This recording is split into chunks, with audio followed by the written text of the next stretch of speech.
Salut à vous, j'espère que vous allez bien. Aujourd'hui, on va vous parler je vais vous parler d'un sujet qui me tient à cœur actuellement. C'est un débat que beaucoup de gens commentent, mais malheureusement, dans les vidéos sur YouTube, les YouTubeurs tournent un peu en rond, avec toujours les mêmes idées. Black Goku, un dieu de la destruction, issu des Dragon Ball Super, enfin des Super Dragon Ball que Zamasu a eu en sa possession, blablabla, etc. dans l'épisode suivant. Bref, on verra ça, on verra le vœu que choisira Zamasu, mais en attendant, je viens pour vous proposer mon hypothèse sur la chose. Alors, déjà, je vais partir d'un point, ça sera de vous rappeler le fonctionnement des univers dans Dragon Ball Super. Au départ, il y a 13 univers. Lorsque le chiffre de deux univers cumulés fait 13, les deux univers sont jumeaux. On va rappeler le cas de Frost et de Freezer. Frost et Freezer sont eux deux nés un peu avec le même objectif qui est de dominer le monde. Pourquoi? Freezer, lui, va vouloir dominer le monde au départ via les Saiyans qu'il va utiliser. Plus tard, il va les détruire, etc. Bref. Alors que dans le cas de Frost, il déclenche secrètement des guerres pour y mettre fin juste après. Et ensuite être considéré comme un héros. Ce qui n'est pas. Et il recherche ainsi, dans l'ombre, lui un peu plus intelligemment que Freezer, à dominer le monde. Sauf qu'il se fait avoir dans le tournoi de Champa et de Beerus. Et voilà. Et donc les deux personnages ont des racines jumelles. En gros, c'est des jumeaux d'univers. Mais ils sont complètement différents sur leur façon de faire pour au final faire le même objectif, qui est la domination suprême du monde. Tout ça pour venir au fait de Black. Qui est Black? Déjà, on va commencer par Zamasu. Zamasu, c'est un Kaio qui a le potentiel de devenir Kaioshin. Sauf que Zamasu a une vision du monde complètement différente d'un Kaioshin.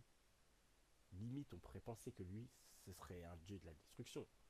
Franchement, si on avait Zamasu à la place de Beerus, il n'y aurait pas de je passe des glaces pour amadouer, je sais pas quoi. Bulma, c'est mort.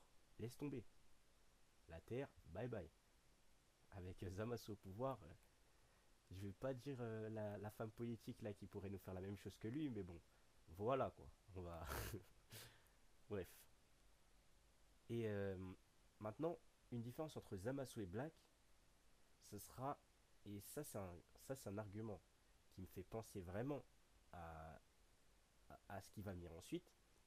C'est que Zamasu a en soi le même ki que Black, sauf que lorsque Son Goku s'est battu avec Zamasu, pardon, à l'univers 10, il a senti que la sensation du ki de Zamasu n'était pas du tout la même qu'avec Black. Ça me fait penser à quelque chose. Si vous revenez, bon, pas quelques épisodes avant, une vingtaine d'épisodes avant peut-être, vous avez le combat, enfin, avec, avec Frost. Et qu'est-ce qui se passe dans le combat avec Frost? On se rend compte que c'est une copie de Freezer, le mec. Mais sauf que Piccolo se rend compte que le ki de Frost n'est pas du tout maléfique. Ce qui est faux au final, parce que Frost, ça. Voilà, on va, on va éviter de dire des insultes, mais Frost, c'est quelqu'un de waouh. Mais quand même, la sensation du ki de Frost n'est pas du tout maléfique. Ce qui est le cas de Zamasu. Zamasu n'a pas un ki maléfique, contrairement à Black. On pourrait se dire que. Enfin, ça c'était avant de voir les trois derniers épisodes qui sont passés. Mais on aurait pu se dire du coup que Zamasu c'était peut-être quelqu'un qui était pur et que justement avec le thé là qui prépare à Goasu il est devenu maléfique, etc. Non, pas du tout. Le ki de Zamasu reste pur en soi, comme le ki de Frost, sauf que Black et Freezer ont des ki complètement maléfiques. À ce moment-là, moi je me dis quelque chose. Si c'est des jumeaux d'univers dans ce cas-là, pour moi, Black vient de l'univers 3. Black pourrait être un dieu de la destruction de l'univers 3, d'accord, ou bien Black serait simplement un Makaioshin de l'univers 3. Ça me fait penser juste à ça. Parce que si on admettait que c'était un dieu de la destruction de l'univers 3, le problème serait quoi? Le problème serait que euh, Whis devrait le connaître, étant donné qu'il connaît ses confrères des autres univers. Pour moi, euh, Black est issu de l'univers 3. Maintenant, on peut se demander comment Black connaît Goku. Et là, je vais vous sortir l'argument que j'ai vu qui est balèze de Tonton Benz grâce à la télé que possède Gowasu. Simplement. Voilà. Voilà. Et oui, je suis désolé. On voit bien la télé qui filme le tournoi de, de Beerus et Champa alors qu'on n'a vu aucune caméra. Bah à partir de ce moment-là, je suis désolé. N'importe qui peut voir ce tournoi. C'est comme ça. Et donc voilà. Et maintenant, moi, voilà, ma théorie en soi s'arrête ici, normalement. Sauf qu'on pourrait partir dans un scénario un peu what the fuck. Et ce scénario, c'est quoi? Alors, euh, on va passer maintenant au cas de Goku. Simplement Goku, et on appellera le deuxième Goku Goku 6. Goku 6, qui est-ce? Goku 6, c'est en gros le jumeau de Goku dans l'univers 6. On l'a pas vu au tournoi de Champa, on l'a pas vu, on n'en a pas entendu parler. Champa ne connaissait pas Goku. Voilà. Donc, moi je pense qu'il existe, mais que la chose est différente. Pourquoi? De façon miroir, Goku 6 de. Voilà. Goku 6, lui, il peut avoir été envoyé sur une autre planète, pas la Terre, pas parce qu'il est faible, mais parce que en lui, on aurait perçu un gène de Saiyan maléfique. Pourquoi un Saiyan maléfique? Parce que, comme on le voit dans le tournoi, Kiabe est un personnage, on va dire, gentil. Je peux pas le définir autrement. C'est un personnage gentil. On lui fait la morale à la Naruto. On va tuer tes parents, je sais pas quoi. Hop, il se transforme en Super Saiyan. Et voilà. Il lui a fallu la rage pour se transformer. Donc sur cette planète, personne ne sait se transformer en Super Saiyan. Pourquoi? Parce que justement, ces Saiyans sont gentils ou purs. Bon, ils connaissent pas le Saiyan God aussi alors qu'ils sont purs. Mais bon, voilà. Et, et voilà quoi. Ces Saiyans sont donc purs en ayant vu en Sangoku un ki maléfique, ou, ou simplement, pas un ki maléfique, ou simplement un gène, on va dire qu'ils ont une machine spéciale qui détecte ça, un gène sorti de nulle part, des ancêtres des Saiyans maléfiques, ils décident du coup de l'écarter. Pourquoi l'écarter et pas le tuer? Parce que c'est des gentils. On tue pas un enfant quand t'es gentil.